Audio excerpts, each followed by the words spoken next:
Bien, monsieur le conseiller, représentant de Sa Majesté, messieurs les présidents, messieurs les ministres, excellences, mesdames, messieurs, je suis tout d'abord très ému, et je voudrais le dire, de me trouver ici à Marrakech, dans cette magnifique ville, dans ce magnifique pays, et d'ouvrir maintenant les travaux de cette conférence. Et je voudrais vous remercier, Sa Majesté, à travers vous, monsieur le conseiller, pour le discours très substantiel que vous venez de nous lire. Alors, je voudrais tout d'abord rappeler que cette World Policy Conference, dont nous avons donc la deuxième édition, a un but extrêmement précis, qui est de contribuer à la reconstruction de la gouvernance mondiale. C'est un but à la fois précis et naturellement très ambitieux.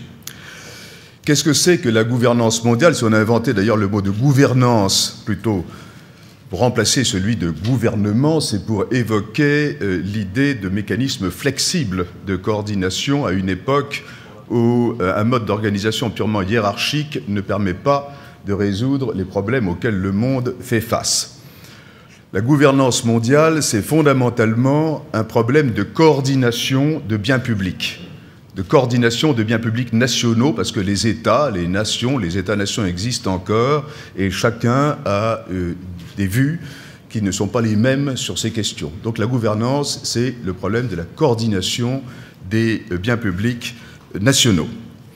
Et comme vous l'avez dit, monsieur le conseiller, ce que nous cherchons à faire aujourd'hui, nous, je veux dire la WPC, mais au-delà, tous ceux qui travaillent à ce problème de la gouvernance, c'est de réaliser une forme praticable et réaliste du projet de paix perpétuelle. Ce vieux projet, comme vous l'avez dit, auquel sont associés des noms, vous avez rappelé Ibn Khaldoun. Je pense que beaucoup d'Occidentaux auraient profit à lire les œuvres de ce très grand penseur, très grand historien, très grand penseur, et naturellement Emmanuel Kant, l'abbé de Saint-Pierre en France, et plus récemment le philosophe allemand Habermas. Donc ce que nous voulons, c'est travailler à la réalisation d'une version concrète et réaliste d'un tel projet. L'enjeu est vital.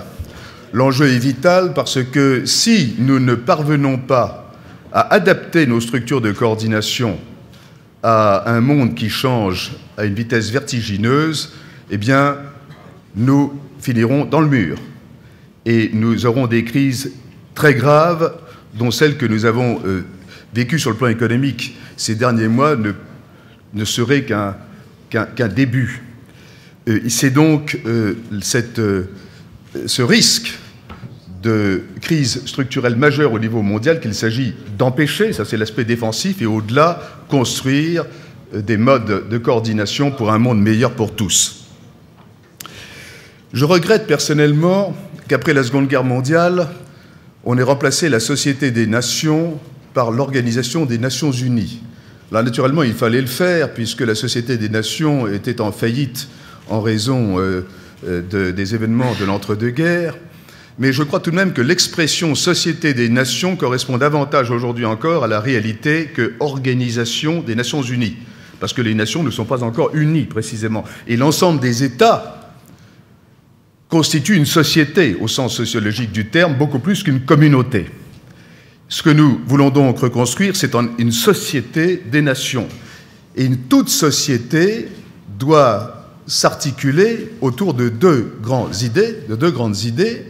La première, c'est un effort pour dégager des intérêts supérieurs communs, c'est-à-dire des intérêts qui transcendent les inévitables conflits entre les membres de cette société. Et deuxièmement, s'organiser pour lutter contre les perturbateurs. Et là, je fais allusion, en particulier pour ceux qui connaissent les premiers travaux de Henry Kissinger, dans sa thèse d'ailleurs qui portait sur le congrès de Vienne et la construction d'un concert européen après les guerres napoléoniennes. Je fais référence donc au concept d'acteur révolutionnaire. L'acteur révolutionnaire, c'est celui qui refuse de jouer le jeu des règles qui sont établies pour le bien commun de la société. Alors, ces idées relativement abstraites sont en réalité très concrètes. D'ailleurs, comme disait, je crois, un grand mathématicien et physicien français, Langevin, à qui on demandait ce que c'était que le concret, il disait le concret, c'est de l'abstrait usagé. Eh bien, ces idées abstraites, elles se traduisent très concrètement. Par exemple, dans le domaine de l'organisation du commerce international, le but de l'OMC, c'est de maintenir un système économique essentiellement ouvert, parce que nous savons que si le système économique se refermait, on connaîtrait à nouveau des crises comparables à celles de l'entre-deux-guerres et qui ont conduit finalement à la Seconde Guerre mondiale, avec la montée des nationalismes, un protectionnisme, montée des nationalismes, etc. Et la question de la lutte contre les perturbateurs, aujourd'hui, elle prend une expression extrêmement concrète à travers la lutte qu'on appelle contre le terrorisme international et des unités politiques non étatiques, telles que, par exemple, Al-Qaïda. Donc tout cela est un sens extrêmement précis, toute la difficulté étant évidemment de s'organiser effectivement. Alors, l'approfondissement de ces problèmes doit faire appel à deux types de perspectives différentes dans l'ordre du temps et dans l'ordre de l'espace. Dans l'ordre du temps, il faut à la fois se préoccuper de la construction d'un système de régulation viable à moyen et long terme, mais sans négliger les problèmes à court et moyen terme. Donc il faut pouvoir traiter sur deux échelles de temps différentes. Et en ce qui concerne l'espace, il faut traiter à la fois sur le plan régional et sur le plan global, sachant que sur le plan global, on ne peut pas espérer avoir des mécanismes qui permettent de résoudre tous les problèmes locaux. Et je pense que l'une des grandes déficiences de la gouvernance telle qu'elle fonctionne aujourd'hui, c'est précisément de mal traiter le problème régional, ou très insuffisamment traiter les problèmes régionaux. Et je pense que pour l'avenir de la World Policy Conference, y compris les travaux des 2 jours qui viennent, nous devons avoir présent à l'esprit cette double distinction temporelle et spatiale, donc le court moyen et le moyen long terme d'une part, le régional et le global de l'autre. Et je pense qu'une ONU, Organisation des Nations Unies rénovée, qui ne s'appellera sans doute pas, qui ne se réappellera certainement pas Société des Nations, mais dans l'esprit de ce que je viens de dire, ce serait d'assurer en quelque sorte la coordination d'ensemble des mécanismes à ces différentes échelles. Quelques mots, si vous le permettez, sur les événements depuis notre première réunion, qui était il y a un peu plus d'1 an à Évian. Je dirais en termes très simples que la crise économique et financière, d'ailleurs pour ceux d'entre vous qui étaient à Évian l'an dernier, le moment même où nous étions à Évian a coïncidé avec une montée très forte de la crise financière. Et d'ailleurs, M. Trichet, qui y avait participé, y avait pris le temps tout de même de venir, malgré une sorte d'explosion des problèmes.